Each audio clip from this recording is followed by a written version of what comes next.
Good afternoon, everyone. Yesterday was a big night for America and a big night for the Democratic Party.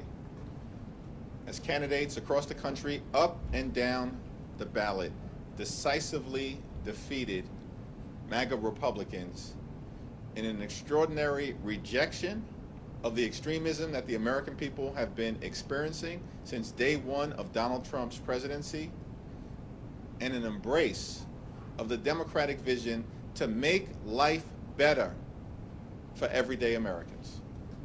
As Democrats, we will continue to make clear to the American people that you deserve better, and that we're focused on driving down the high cost of living, fixing our broken healthcare system, and cleaning up corruption in the Congress, in the courts, and in the White House, so we can actually deliver an America of the people, by the people, and for the people. Democrats have all of the momentum in the world. Republicans woke up this morning and realized that they are no longer in a 2024 electoral environment. That's over, and they're done. They've lost any temporary progress that they've made with working class Americans, gone. Any progress that they've made with the Hispanic community, gone. Any progress that they've made with younger Americans, gone. Because the American people have had enough of the extremism, enough of the lies, enough of the broken promises, enough of putting the wealth and the excess in the face of the American people. Most recently, what was on display down in Trump's luxury resort in South Florida, enough of the excess, the corruption, and the lack of focus on the issues that matter. Democrats in the House will continue to lead on the issue of affordability, will continue to lead on the issue of health care, and will continue to lead on the issue of making this great country the best version of herself. And our field general leading the charge in connection with what will happen next November when Democrats take back control of the United States House of Representatives is the DCCC Chair, Susan DelBene. Thank you, Mr. Leader. Thanks everyone for being here, and thank you for your leadership just through this incredibly tumultuous time. Yesterday, from coast to coast, voters sent a resounding message that they reject the Republican agenda. They are raising costs on everything from healthcare, housing, utilities, their efforts to blatantly, and they rejected their efforts to blatantly rig the system to stay in power. Voters in California stood up and rejected Republicans' attempts to rig the midterm elections and deny people in California their representation in Congress. California was significant because it showed that voters won't let Republicans cheat their way to win. The passage of Proposition 50 is a victory for free and fair elections. It proved that the public understands what's at stake and that Democrats are fighting to level the playing field and respond to the outrageous and un-American attempt by Republicans to rig the elections. The Prop 50 vote also sends a message that while we didn't ask for this fight, that Democrats and the American people are ready and willing to fight back against this Republican scheme. Whether it's California, Virginia, Maryland, Illinois, or other states, we are prepared to fight back on every possible front, every step of the way.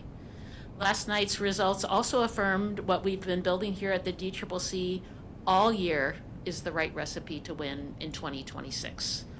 In Virginia and New Jersey, voters overwhelmingly rejected the Republican vision that puts the wealthy and the well-connected over the needs of everyday families. It's a testament to the quality of candidates like Mikie Sherrill and Abigail Spanberger.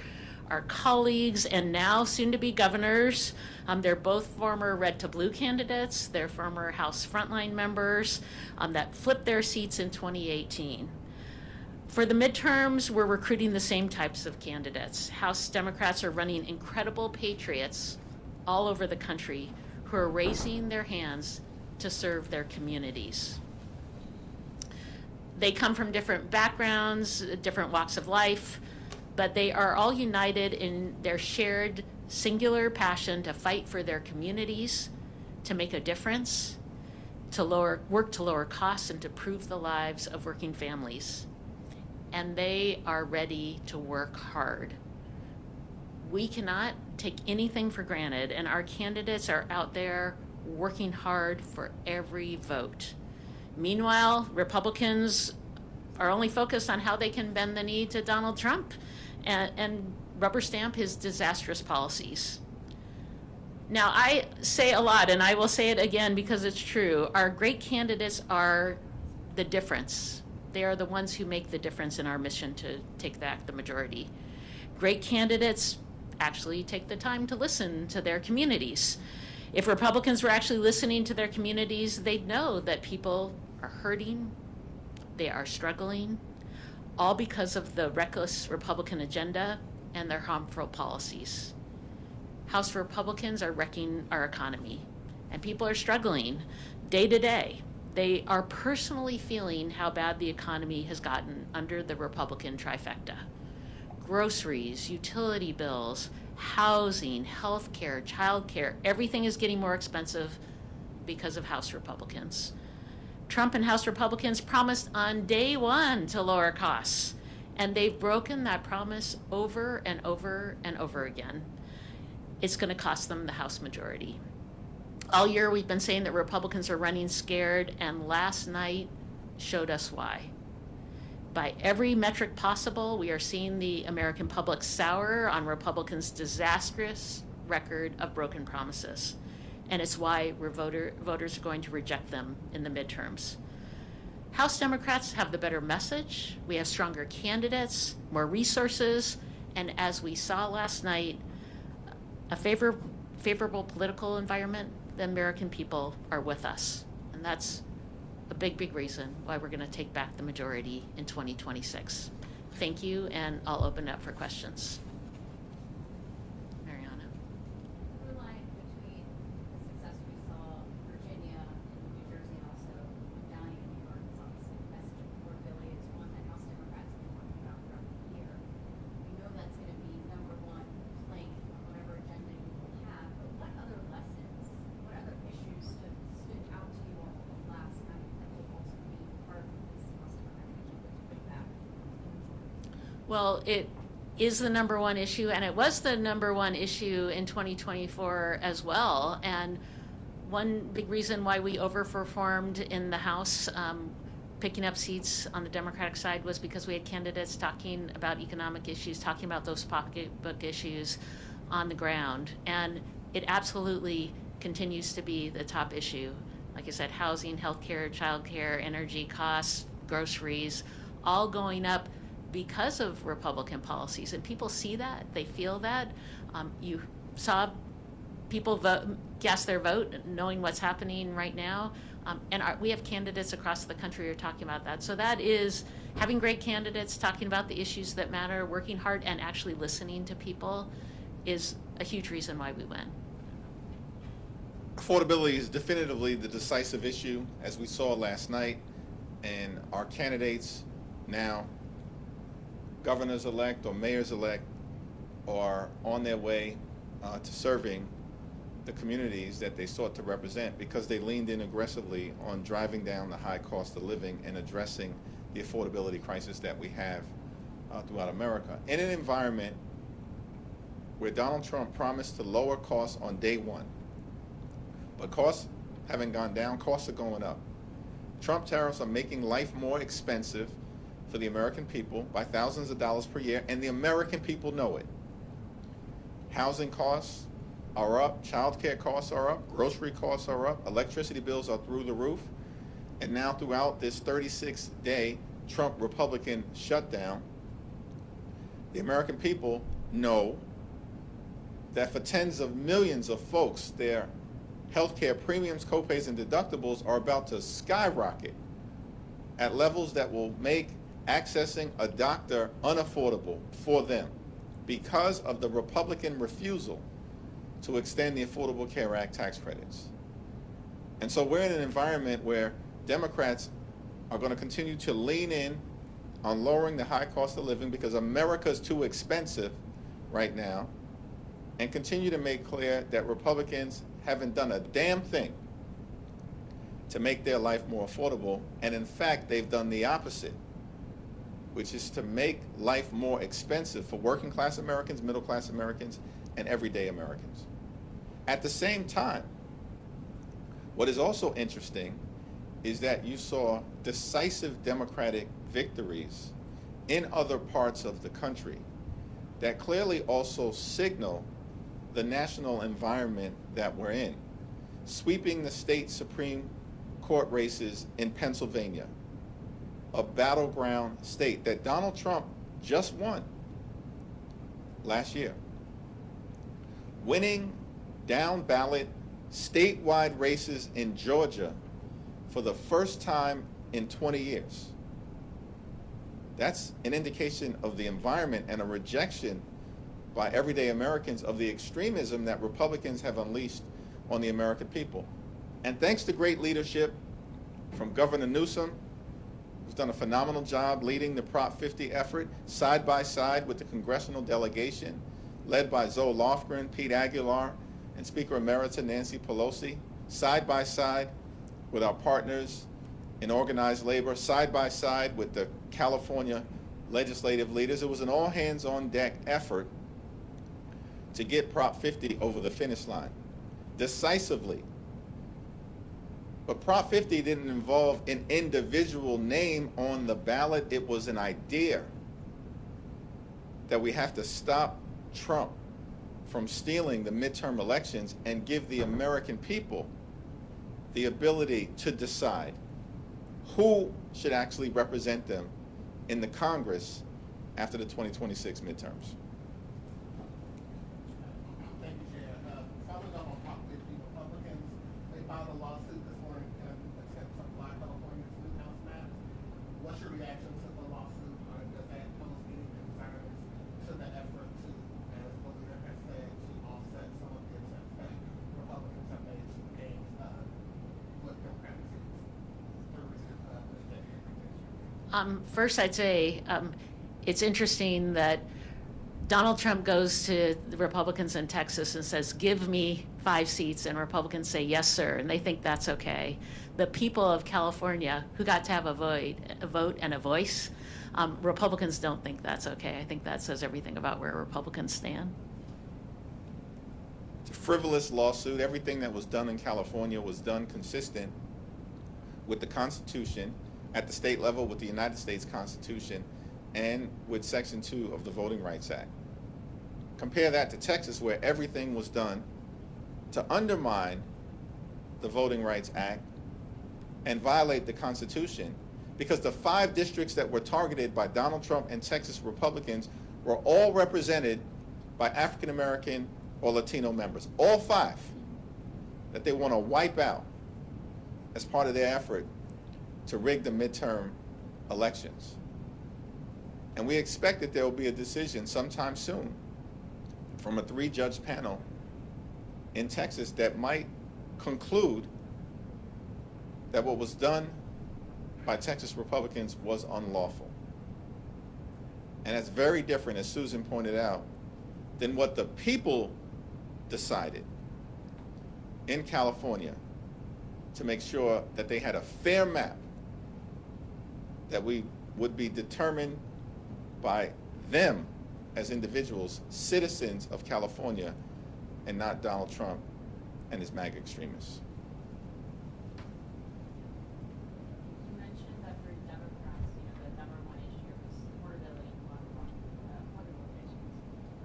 For Republicans, what we saw this past yesterday was the focus on social issues, cultural issues, such as trans issues. How are you, I guess, directing candidates here? How to respond to those attacks?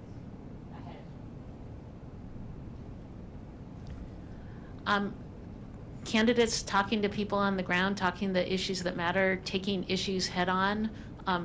That's how we win in purple districts. And we have candidates doing that. You saw that with Abigail Spanberger and Mikie Sherrill in their races. Talking about Republicans have nothing to talk about. They are not talking to people about the issues. They're focused on the pocketbook issues that are impacting their communities. Mikie Sherrill, Abigail Spanberger, great examples, but across the board, talking about issues, taking things head on, and I think that's why their campaigns were so strong. And we saw this last cycle too, folks talking straight on to issues that Republicans were raising, talking to their communities, having authentic leaders who stand up for their communities. That's how we win. Abigail Spanberger focused on 3 issues: affordability, as it relates to housing and healthcare and utility prices. She focused on job creation in a state where Donald Trump and his administration have attacked the people of the Commonwealth of Virginia and have caused the economic growth that should otherwise be taking place to collapse, and that in fact is occurring under a Republican governor in Virginia as well. And then Abigail focused on the highest quality education for the children of the Commonwealth of Virginia. Abigail Spanberger focused on the issues that matter. Here's what Republicans did. They spent tens of millions of dollars trying to weaponize the transgender issue. It failed. And they spent tens of millions of dollars criticizing Abigail Spanberger for deeply inappropriate text messages that were sent by the Attorney General candidate, but not a dime in actually talking about what they would do for the people of Virginia, because Republicans have nothing but a failed track record and a bankruptcy of ideas. But that playbook failed spectacularly. In fact, the Democratic candidate for Attorney General won, and it wasn't even close by the standards of Virginia. 5 points, let alone Abigail Spanberger winning by 15. So this guilt by association playbook spectacularly failed because Democrats are staying focused on the issues. 2018, it was pretty controversial when the D-N.Y leadership got involved in primaries. There's a lot of crowded primaries for open Democratic seats right now. There's a lot of crowded primaries to take on vulnerable Republicans. There's a lot of insurgent candidates challenging incumbents. What is the D-N.Y.'s policy going to be when it comes to influencing those primaries? Our policy is the same policy we've had since I've been chair. You know, we have great candidates running, sometimes multiple great candidates running in primaries, and they are going to work hard to earn support in their communities to differentiate themselves. We have, in a small number of cases, gotten involved. Janelle Bynum, one example last cycle, where we were involved in her primary in conjunction with, you know, delegation, many folks supporting her campaign. But, you know, in most of these cases, the voters are going to have a decision on who the primary candidate is going to be.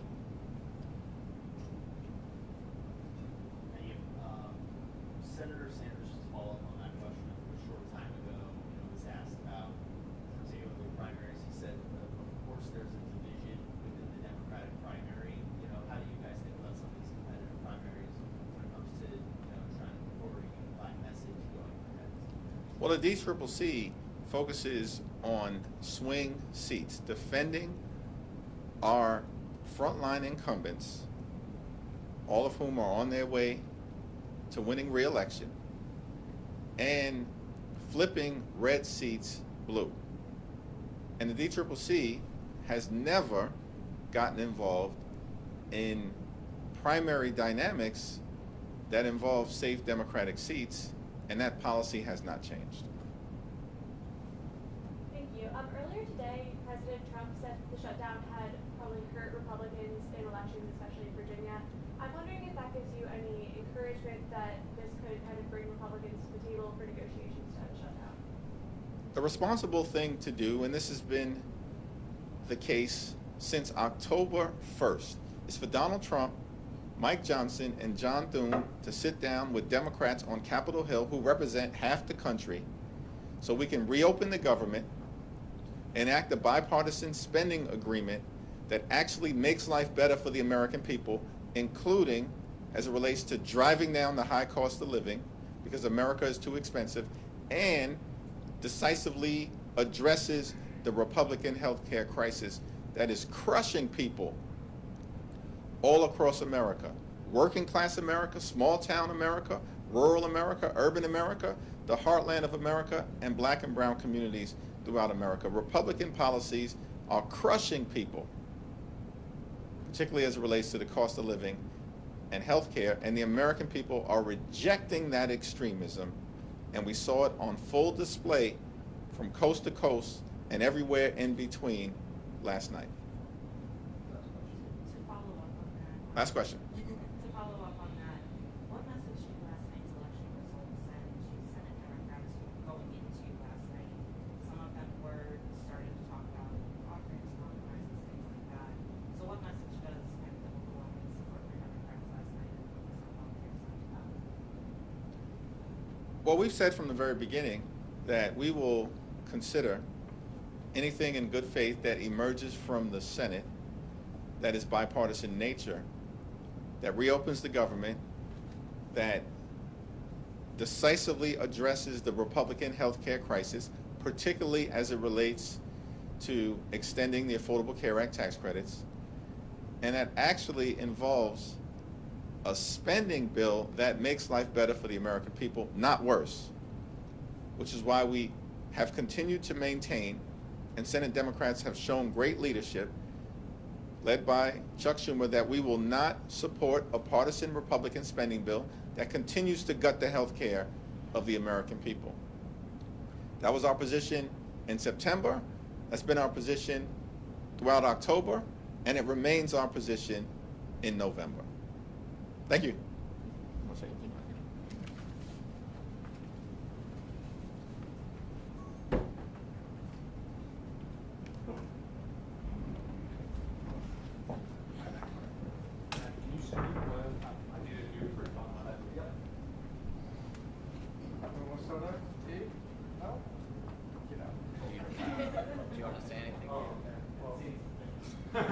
I appreciate it.